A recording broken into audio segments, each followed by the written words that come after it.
What's up, Lincoln Drumline? Mr. Briggs here, and today we are going to talk about the diddle.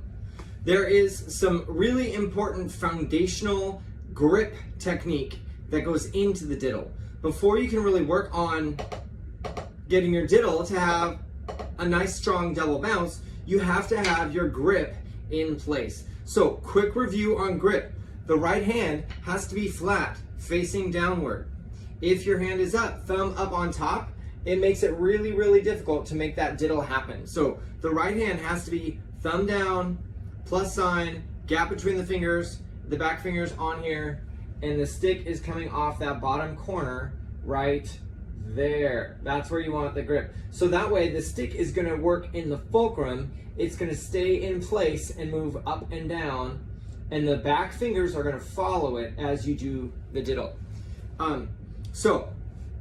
One way that you can make sure that you've got that set is by making sure you can dribble your stick. So that is, I'm gonna break my grip and open the fingers, but keep the fulcrum there. Thumb on the stick pointing up, and I'm gonna just let the stick bounce naturally. And if it can flow and bounce, then I'm in good shape.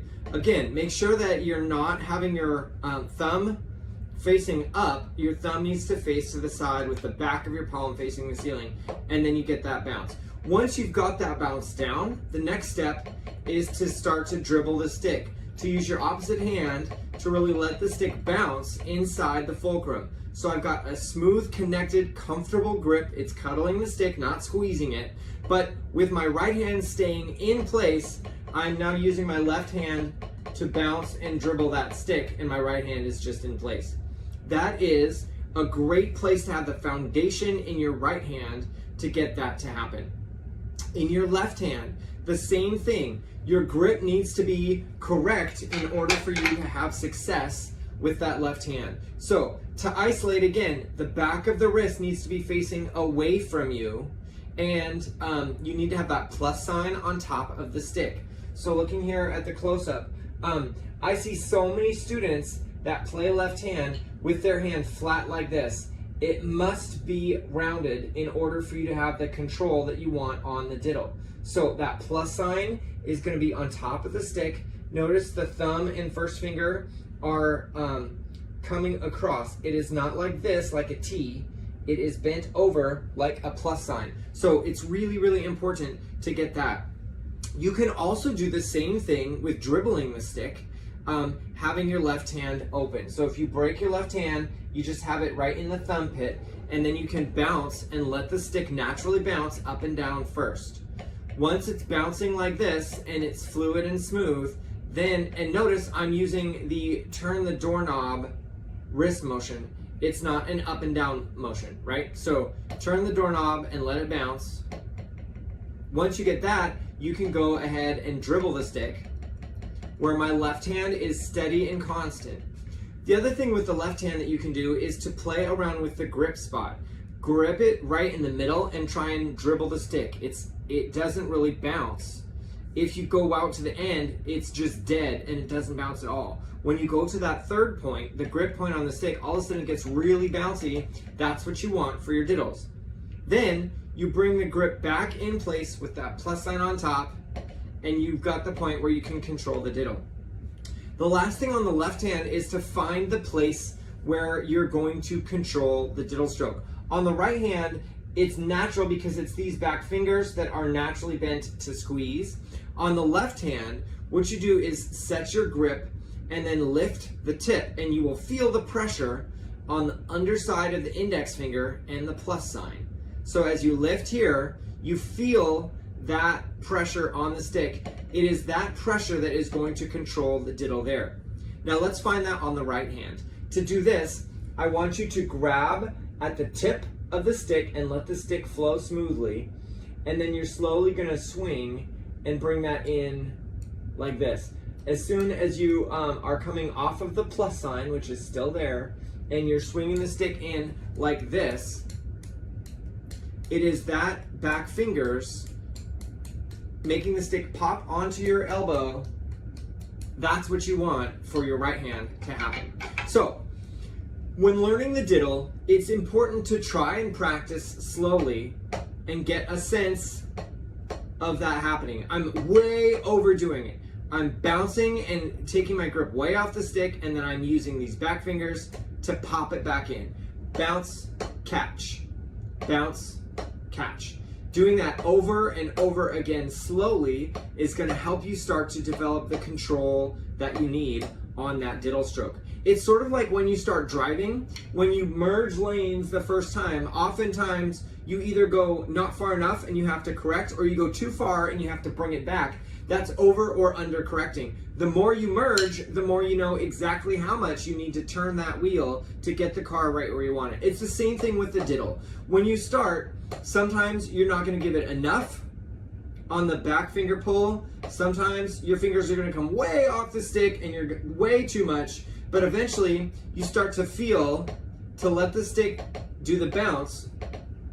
And then eventually the goal is that you can start to dribble the stick, where if you look at my wrist is not moving.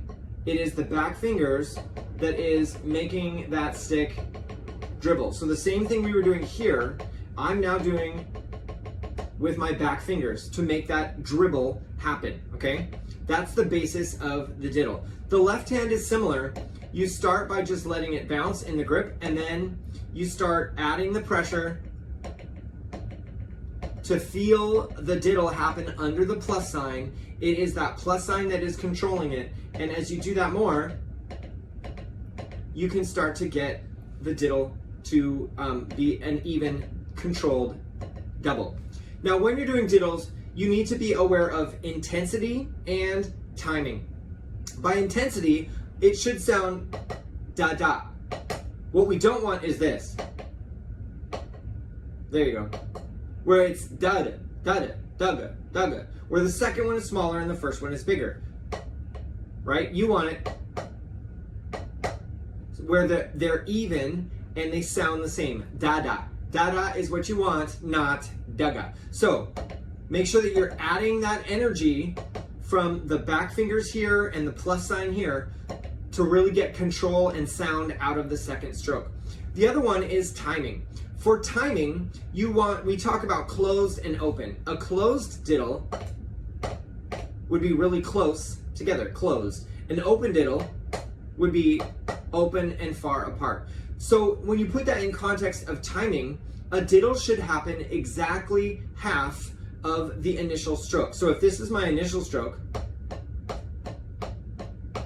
the diddles should be twice. So exactly twice as fast. Working on exercises like hugga-dugga-burr or diddle grid exercises help you work out that timing.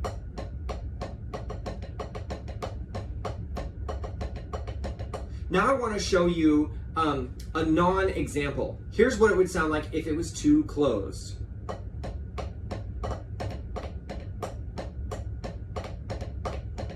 Hear how it's not even, it's too closed, okay? So that's generally what we have when there's too much pressure here, or you're pressing on the stick from the forearm down, you end up getting that buzz or a closed, tight, and tense diddle. That is not what we want. So listen again. Buzzes, because I'm pressing, or diddles that are too closed. Dig it, dig it, dig it. You want even timing. So whether you're going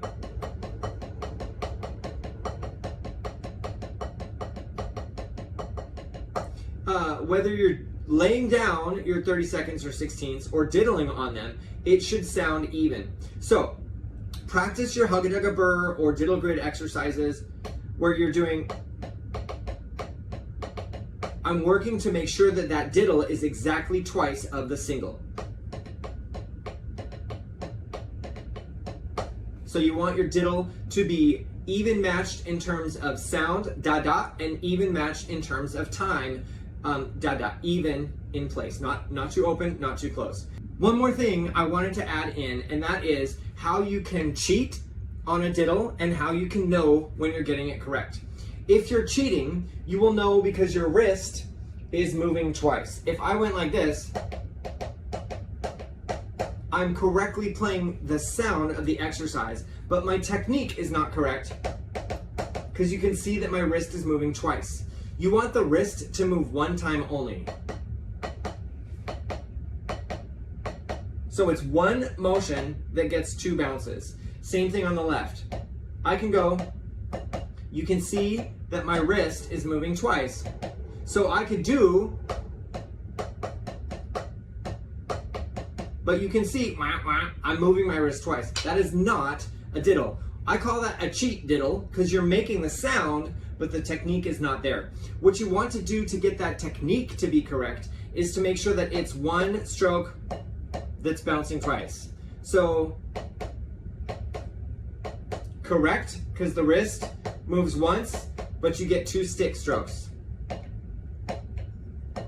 right?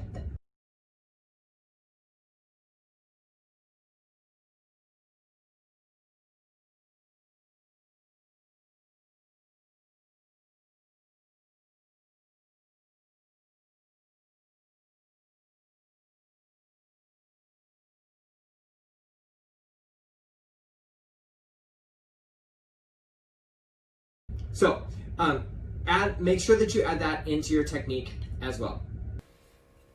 All right, I am ready to play to demonstrate for you the Diddle Master. I'm going to start it at 100 beats per minute.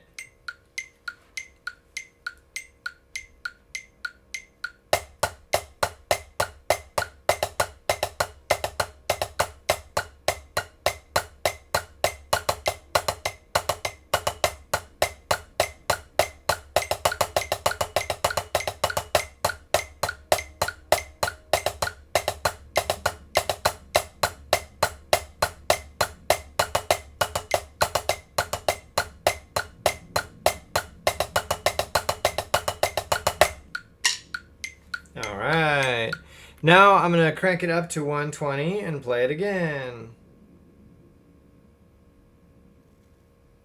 Here we go.